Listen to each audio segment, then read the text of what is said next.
I'm out without the kids! Woo!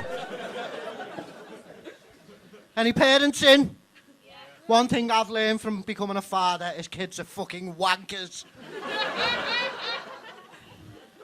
I was showering before this gig and my 8-year-old boy came in the bathroom, looked me up and down and asked me when he was going to get boobs.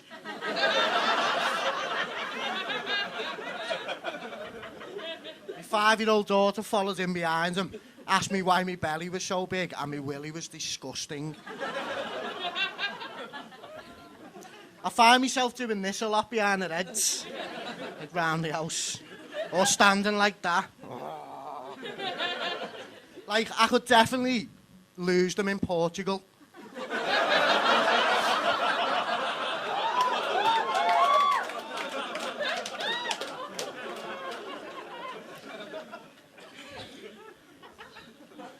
She comes up with things like my daughter, she'll ask me, like, she'll go to me, can you guess what song I'm singing?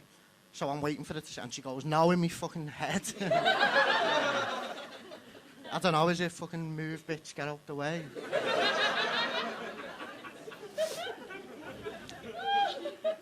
I work, I do stand-up, and I'm also in uni, so I can go, like, 13 days without a day off.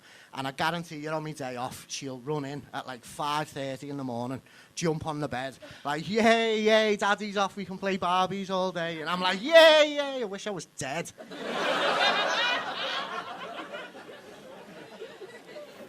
She's been asking me to teach her to play Monopoly, but the only Monopoly we've got in ours is the adult version. Now, trying to teach that to a 5-year-old was pretty stressful. I started getting, like a twitch behind my left eye. I was getting that stressed out. I was like that. And I got a pain up my left arm. And I went, oh my God, I'm having a heart attack. And I was fucking glad.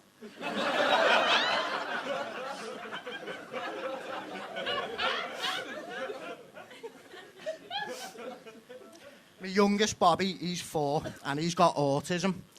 We don't lock him in a cage or anything like that. Like, he's free range. He has some weird behaviours, like, he's non-verbal, so he can't communicate using words. So he's recently started, like, sucking people's fingers to communicate and climbing out of his cot as well, so we're getting, like, absolutely no sleep at all. Now, his favourite thing's wrestling. Like, not watching wrestling, but physically wrestling strangers in public places. And we take him to a place called Sefton Park, because it's just got masses of fields where he can just run. And we took him there last week. And he got out of sight and he heard a little girl, like, crying. So I looked over and he was lying on top of this little girl. And I seen the dad, like, sprinting over.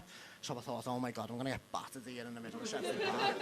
So I ran over and in his defence I went, I'm sorry, he's severely autistic. And the guy went, oh, right, okay, and started getting, like, crayons and stuff out of the bag. And I was like, no, he's not fucking artistic, he's autistic.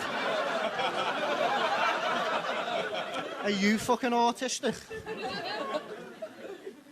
Yeah, the licking fingers thing, it's like, he's personified, like the KFC slogan. Do you know what I mean? Like, finger licking good. Like, I don't know where this has come from, you know what I mean? Just before, Danny was talking about films like Forrest Gump, and I was dying to shout out, but I thought, no, this is a little joke here, right? I loved the film Forrest Gump until I had kids, and things started changing, and I started to see the film in, like, a different light. Right, that whole film is based around a saying his mum says to him as a child and growing up, which is, life is like a box of chocolates. You never know what you're going to get. Now, every box of chocolates I've ever bought has a little card in it that tells you exactly what you're going to fucking get. So I think the saying should be like, life is like a bag of Revels. You kind of know what you're getting, but then fucking raisins. Raisins are kids.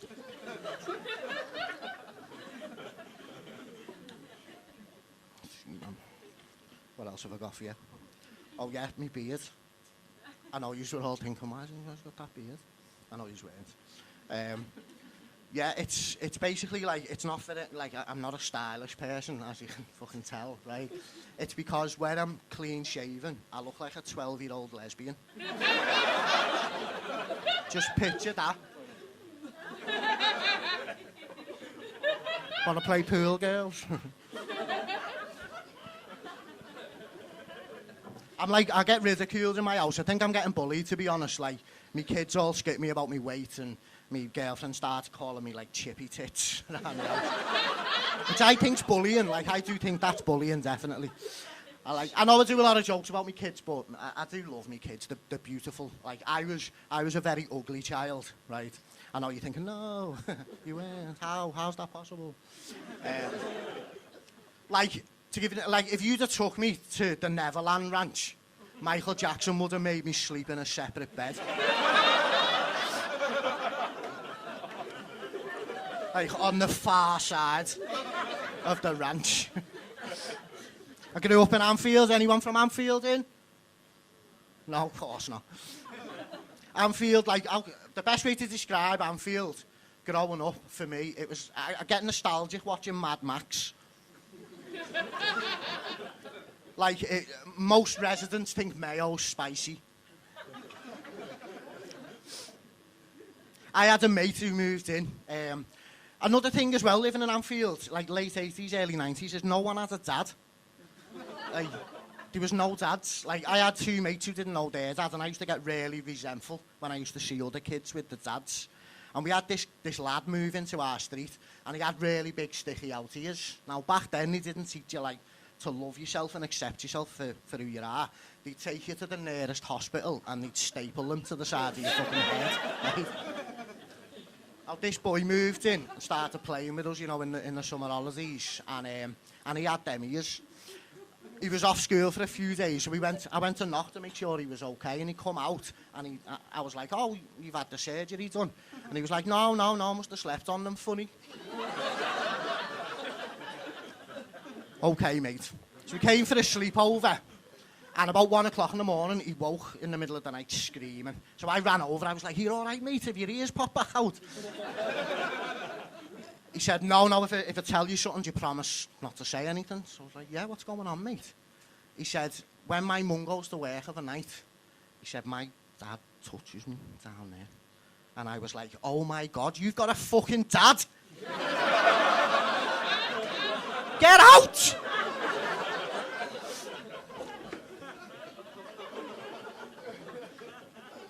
Just ends on this, I work in mental health, and today, I thought I'd make some notes of the conversations I have with some of the residents. Okay. So the first one is, all right, Steve. Steve's singing to the Beatles. Oh, do you like the Beatles, Steve? Never heard of them. All right, Debbie. All right, Liam, are they new shoes? I've had them for a few months, I bet you were a bastard of a kid.